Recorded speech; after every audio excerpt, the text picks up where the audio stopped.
सभी साथियों को नमस्कार। आज के इस वीडियो में आप सभी के लिए लेकर आ चुका हूं मैं अग्निवीर एग्ज़ाम 2025 के लिए इम्पोर्टेंट क्वेश्चन।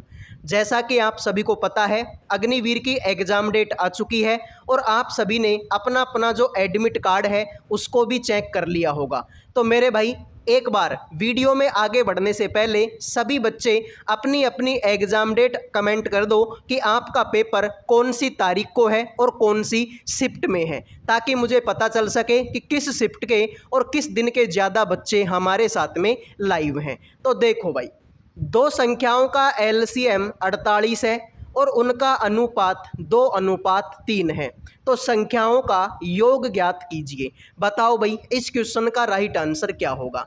यानी कि अनुपात है 2:3 और लैसे कितना है, लैसे है मेरे भाई आपका 48। तो उनका योग तुमको निकालना है। तो अनुपात 2:3 है, मतलब एक को मैं मान लेता हूँ 2x और एक संख्या को मान लेता हूं मैं 3x। अब अगर इनका मुझे लैसे निकालना होगा तो मैं कैसे निकालूंगा सर, 2 गुणा में 3 करूंगा 6 होगा, x इसमें भी है और x इसमें भी है तो 6x हो गया। और लैसे किसके बराबर दिया हुआ है, 48 के बराबर दिया हुआ है। तो मेरे भाई देखो 6 से काटूंगा, 6 7 42, 6 8 का 48, यानी 8 बार कटेगा। x की वैल्यू कितनी आ गई, 8। अब तुमसे बोला है कि योग ज्ञात करो, तो 2x को और 3x को जोड़ूंगा। योग का मतलब जोड़ना ही होता है। तो 2x को और 3x को जोड़ूंगा, 2 और 3 होता है मेरे भाई आपका 5x।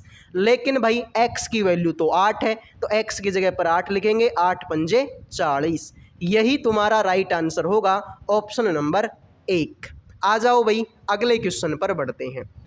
तुमसे बोला 36, 72 और 126 का HCF क्या होगा, यानी कि इसका तुमको निकालना है मेरे भाई में से 36 का, इसके अलावा मेरे भाई 72 का और मेरे भाई आपका 126 का। तो में से तुमको निकालना है। अब में से क्या होती है, वो बड़ी से बड़ी संख्या होती है जिसका भाग इसमें भी चला जाए, इसमें भी चला जाए और इसमें भी चला जाए। या फिर देखो एक तरीका वो जो छोटी क्लासों में हम लोग करते थे कि भाई इसका अलग से निकाल लो, फिर इसका अलग से निकाल लो और फिर इसका अलग से निकाल लो। तो अब मैं तुमको बता दूं कि भाई वर्तमान में 2025 चल रही है। अगर ये तरीका तुम लगाते हो तो शायद भाई सिलेक्शन नहीं ले पाओगे, क्योंकि मेरे भाई कंपटीशन इतना बढ़ चुका है। और अगर तुम अभी भी इसी तरीके से सवालों को सोच रहे हो तो भाई ये तो पॉसिबल नहीं है, वो भी इतने आसान सवाल में। तो मेरे भाई ध्यान से देखो, अगर थोड़ा सा माइंड तुम लगाओगे तो तुमको पता है 18 का भाग 36 में भी जाता है, 18 दूना 36। 18 का भाग 72 में भी जाता है, 18 चौका 72। और 18 का भाग 126 में, 18 7 का 126। यानी कि मेरे भाई 18 तुम्हारा राइट आंसर होगा। 18 का भाग इसमें भी जा रहा है, इसमें भी जा रहा है और इसमें भी जा रहा है। तो यही तुम्हारा क्या होगा, राइट आंसर होगा। आ जाओ भाई अगले क्वेश्चन पर बढ़ते हैं। अब की बार तुमको इनका लैसे निकालना है। पिछले सवाल में क्या निकाला था हमने, में से निकाला था, और इसमें हम क्या निकाल रहे हैं मेरे भाई, लैसे निकाल रहे हैं। अब देखो भाई किस किस का लैसे तुमसे पूछा है, 24 का, 96 का और मेरे भाई 36 का।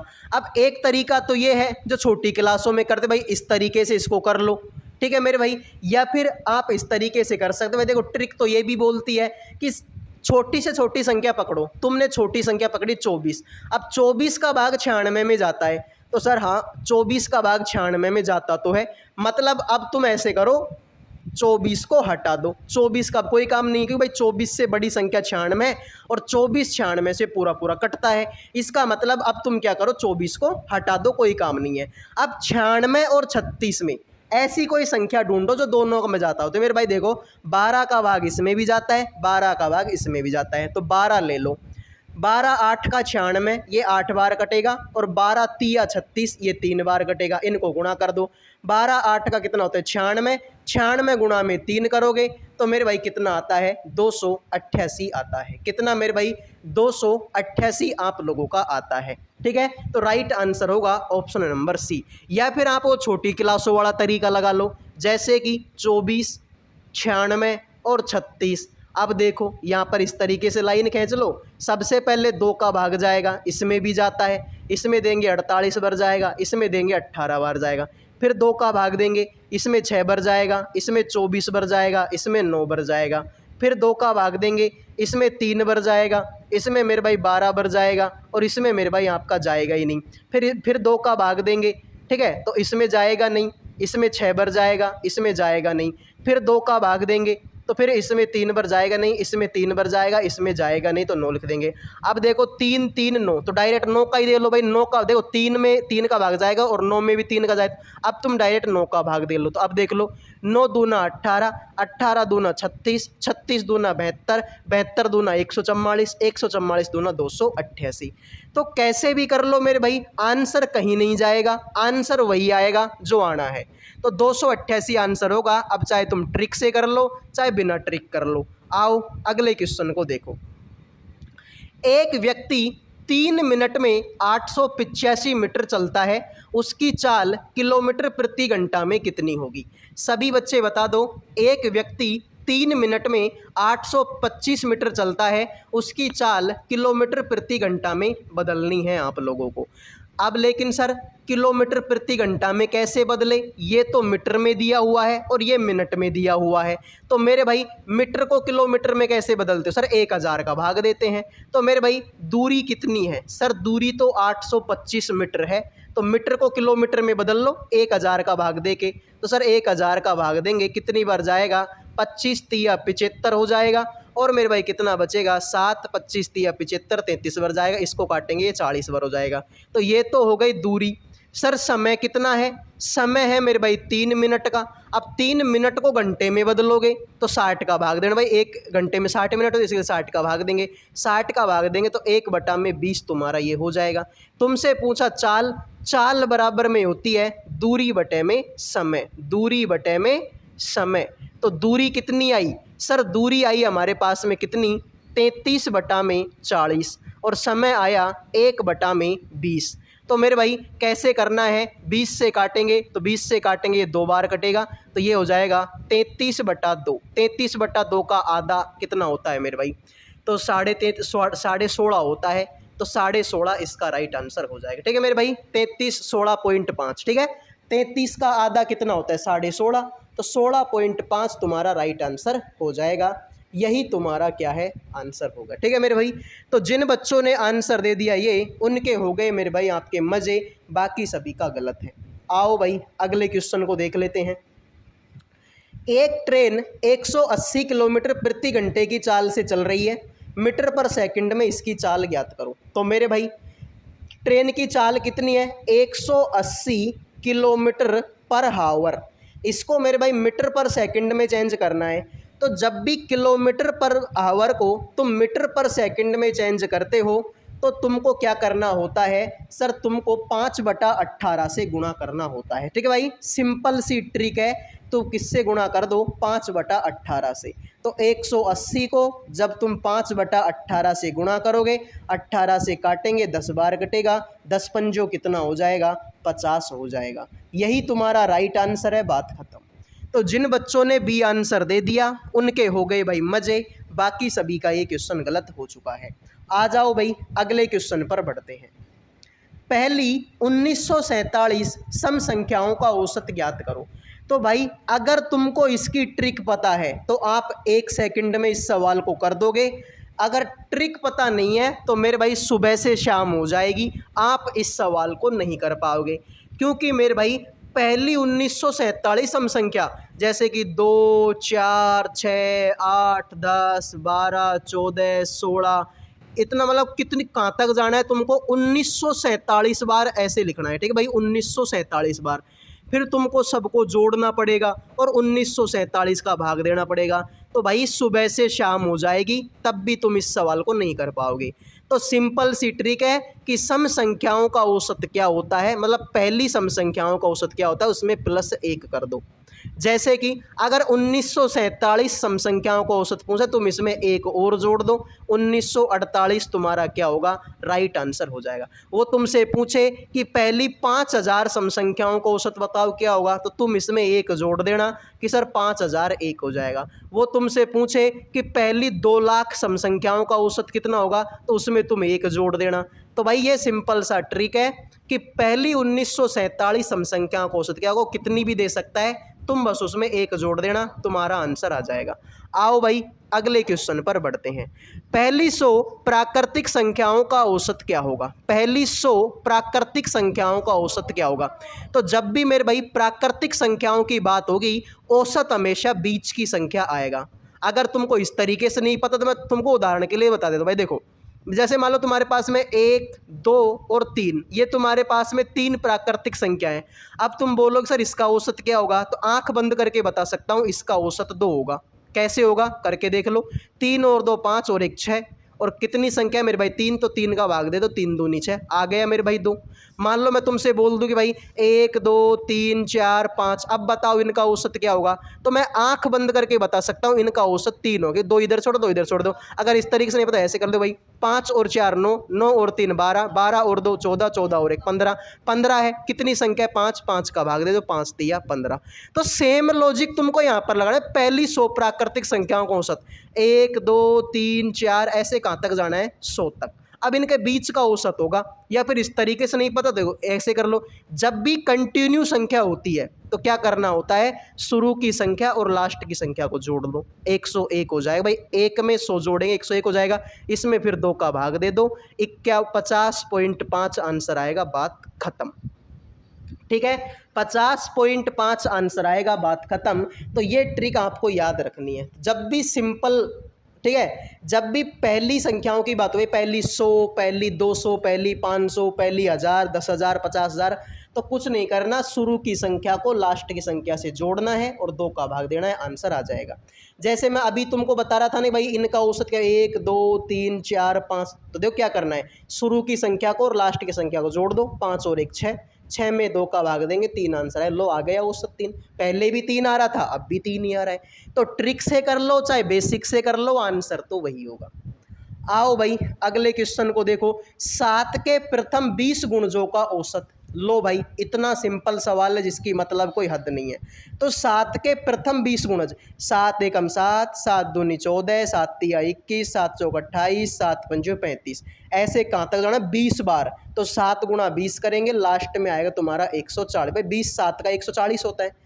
तो भाई कंटिन्यू है, देखो 7 एकम 7, 7 दूनी 14, 7 तेगी 7 चौके 7 पंजे 35, मतलब कंटिन्यू चल रही है। तो क्या करना है? शुरू की संख्या और लास्ट की संख्या को जोड़ दो। तो 7 में 140 जोड़ेंगे, 147 हो जाएगा। इसमें 2 का भाग देंगे, 2 7 का 14, 2 तिया 6, 2 पंजो 10। तो 73 पॉइंट में 5 आंसर होगा, बात खत्म। तो जिन्होंने भाई 73.5 आंसर दे दिया उनके हो गए मजे, बाकी सभी का ये क्वेश्चन गलत हो चुका है। तो उम्मीद करूंगा मेरे भाई आपको जो पढ़ा रहा हूं वो समझ में आ रहा होगा। सभी बच्चों से रिक्वेस्ट है कि वीडियो को लाइक कर दो, चैनल को सब्सक्राइब कर दो। लाइक और सब्सक्राइब करना बिल्कुल फ्री होता है। आ जाओ भाई। 100 लीटर के एक मिश्रण में दूध और पानी का अनुपात 3:2 है। यदि इस अनुपात को 1:2 करना है तो कितना पानी और डालना पड़ेगा? तो मेरे भाई ध्यान से देखो, तुमसे बोला कि मिल्क और वाटर, सॉरी ठीक है, मिल्क यानी कि दूध और वाटर का अनुपात कितना? 3:2। और टोटल मिश्रण कितना मेरे भाई? 100। तो इन दोनों का योग कितना भाई? इन दोनों का योग तो 5 आ रहा है, जबकि सवाल में तो बोला है कि ये तो 100 लीटर है। तो यानी कि हमारा 5 सवाल के 100 लीटर के बराबर है। 5 एकम 5 और 5 से काटेंगे 20 बार, यानी 1 का मान 20 के बराबर है। तो 1 का मान अगर 20 है तो 3 का मान क्या होगा भाई? 20 तिया 60 हो जाएगा। 1 का मान 20 है तो 2 का मान 2 दूना यानी 20 दूना 40 हो जाए। देखो हो गया 100 लीटर।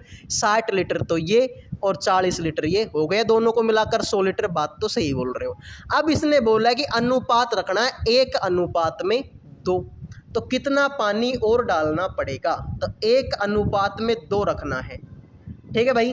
तो 60 और 40, इसमें बताओ मैं कितना अनुपात और मिला दूं कि ये अनुपात तुम्हारा 1:2 हो जाए। ठीक है भाई। कितना पानी और डालना पड़ेगा?